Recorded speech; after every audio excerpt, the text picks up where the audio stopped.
Բարև, անցյալ անգամ տեսանք ափեներ Սավուղի զորավարը Իսրայելի վրա թագավոր կարգեց Հեփուստեն, Սավուղի որդին։ Այդ մեկը ըրավ ապստամբելով Դավիթի թեմ, որ Հութայի ցեղին վրա թագավոր նշանակված էր։ Բայց ափեներ զայրացած էր Հեփուստեին, որովհետև Հեփուստեն զինք հանդիմանած էր Սավուղին հարջը առնելուն համար։ Հետևաբար ան անցավ Դավիթի կողմը եւ փորձեց Դավիթին թագավոր դարձնել ամբողջ Իսրայելի վրա։ Այսօր պիտի տեսնենք երկրորդ թագավորած 4-րդ գլուխը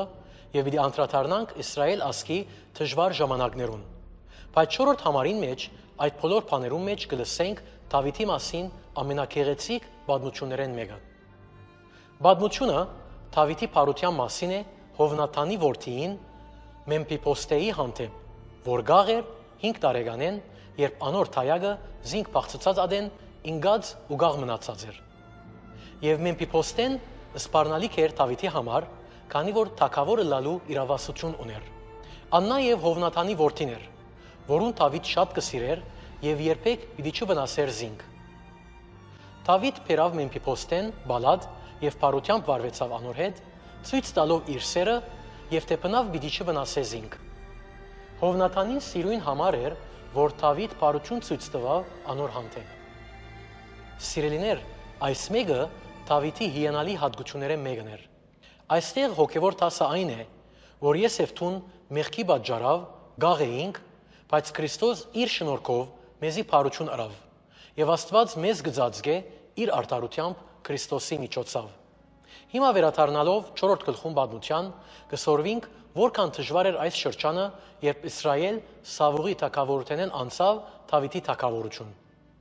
Քաղաքական պատերազմ կար եւ մեգեն 3 համարներու մեջ կգարտանք 2 մարդոց մասին,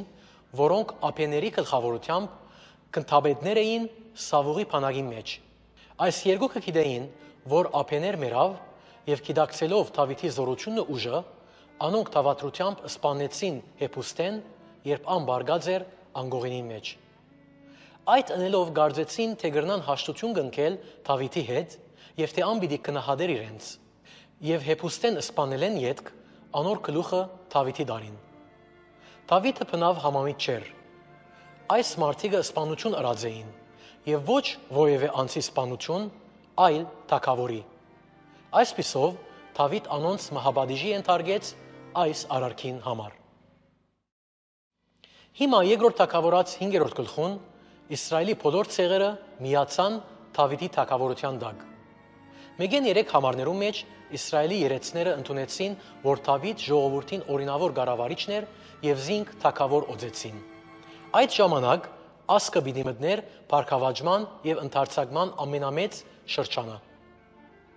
5-4-7-ի մեջ Դավիթ 7 տարի 6 ամիս Քեփրոնի մեջ թագավորել է ետք, մայրաքաղաքը դեղափոխեց Քեփրոնեն թեպի Երուսաղեմ։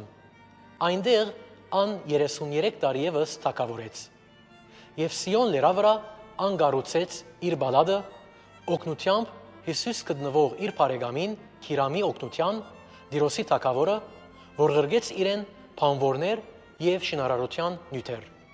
Միևնույն ժամանակ 10-րդ համարին մեջ կնկատենք, որ Դավիթ ուրիշ գեներալ արավ։ Հիշեցեք, որ Աստված երբեք հոժար չէր այդ մեկին։ Եվ 14-րդ համարի մեջ ծեր ուշադրության դարձնեմ, որ այստեղ հիշված է Դավիթի երկու որդիներուն անունները Նաթան եւ Սողոմոն։ Այս անունները կարևոր են, որովհետեւ Նաթանի սերունդեն եկավ Մարիամը, Հիսուսի մայրը, եւ Սողոմոնի սերունդեն եկավ Հովսեփը։ Եվ երկուքեն Դեր Հիսուսը ստացավ Դավիթի ասկադողմենը լալու օրինավոր դիդղոսը։ Սիրելիս, արդյոք քու սիրտդ այսօր միացած է Քրիստոսի, որ իշխե քու կյանքիդ որպես հավիտենական թագավոր։ Ամեն։